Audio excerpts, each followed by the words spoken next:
Cowok kok nangis? Emangnya nangis tuh nggak boleh ya? Kata siapa? Boleh kali. Tapi kan masa cowok nangis? Cengeng itu namanya. Sahabat cahaya yang dicintai Allah. Nangis itu boleh nggak sih? Boleh. Sedih itu boleh nggak sih? Boleh. Gelisah itu boleh nggak sih? Boleh. Yang tidak boleh apa? Berlebihan dalam kegelisahan. Berlebihan dalam kesedihan. Berlebihan dalam tangisan. Air mata yang menetes karena kesedihan itu adalah manusiawi ya. Justru kalau kering, jangan-jangan ada masalah dengan matanya gitu. Tapi kalau dia sedih, kemudian dia nangis, ya wajar-wajar saja. Yang tidak boleh apa? Yang tidak boleh berlebihan dalam tangisan. Bahkan naudzubillah, dia mengumpat dengan lisannya. Satu kali Rasulullah SAW itu pernah menjenguk sahabatnya bernama Sa'ad bin Ubadah radhiyallahu an dengan para sahabat yang lainnya. Seketika sampai di tempat sahabatnya tersebut, Nabi menangis. Maka sahabat yang lain pun ikut menangis karena melihat Nabi menangis ketika itu. Kemudian Nabi bersabda, dengarkanlah wahai para sahabat. Innallaha la yu'adzabu bidammil ain wa la yu'adzabu bihusnil qalbi.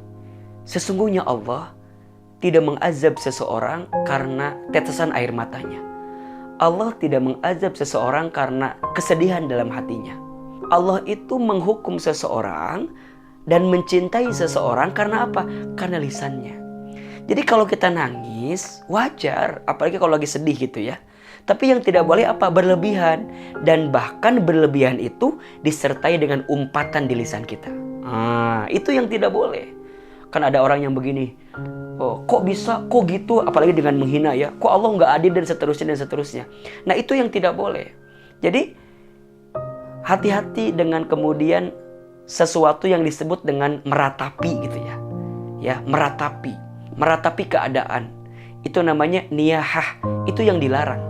Kita tidak boleh menangis berlebihan, kita tidak boleh bersedih berlebihan, bahkan naudzubillah kalau kita kemudian setelah itu menyalahkan keadaan. Bahkan kemudian menghina Allah subhanahu wa ta'ala dengan keadaan kita. Nangis itu tidak jadi masalah. Yang jadi masalah adalah berlebihan dalam tangisan, berlebihan dalam kesedihan. Bahkan dalam keterangan lain disebutkan ada dua mata yang tidak akan tersentuh api neraka. Yang pertama, matanya seseorang yang bertobat kepada Allah kemudian dia menangis karena dia bertobat atas dosa-dosa yang pernah dia lakukan. Makanya kalau kita lagi sedih gitu ya, ya wajar ya, manusiawi ya, sedih ketika ada harapan yang tak kunjung jadi kenyataan gitu ya. Ada keinginan kita yang belum jadi sesuatu yang nampak dalam kehidupan, kita sedih, ya wajar. Tapi lebih baik kalaupun kita menangis, tangisilah dosa-dosa kita yang pernah kita lakukan. Tangisilah kehilapan-kehilapan yang pernah kita lakukan di masa lalu. Dan itu yang akan menguatkan taubat kita. Ya. Dan yang kedua adalah mata yang senantiasa terbuka untuk berjihad dan beribadah di jalan Allah subhanahu wa ta'ala. Tidak jadi masalah kalau kemudian kita harus menangis, meneteskan air mata. Orang yang menangis itu bukan berarti dia lemah. Tapi boleh jadi dengan tetesan air matanya, dia sedang mengeluarkan kegelisahan dalam hidupnya. Apalagi perempuan ya. Ya perempuan itu kan boleh jadi tangisannya adalah solusi atas masalahnya gitu. Makanya kalau ada perempuan yang sedang nangis, jangan kemudian bilang kamu gitu aja nangis, jangan. Karena dia sedang menemukan jawaban dari kegelisahan yang sedang dia hadapi dalam hidupnya.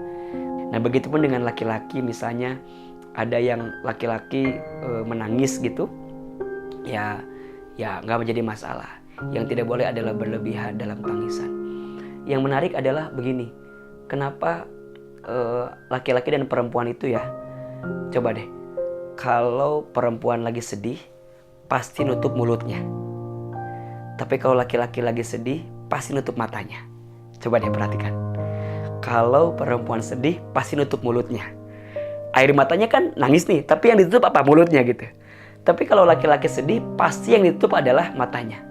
Ternyata itu menggambarkan tentang letak banyaknya kesalahannya. Banyak perempuan titik kesalahannya lebih banyak karena lisannya. Dan banyak laki-laki titik kesalahannya karena matanya.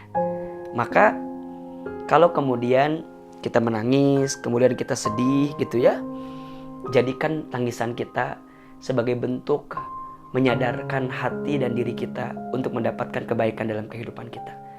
Menangislah di sepertiga malam. Menangislah dalam doa-doamu kepada Allah. Menangislah atas dosa-dosamu yang pernah kamu lakukan. Sungguh itu akan menguatkanmu untuk mendapatkan ketenangan dan kedamaian dalam kehidupanmu.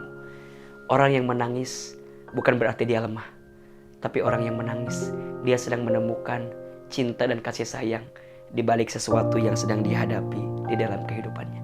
Semoga tangisan kita mengantarkan kebahagiaan dan kelapangan, sehingga kita menjadi pribadi yang lebih lembut hatinya, tenang perasaannya.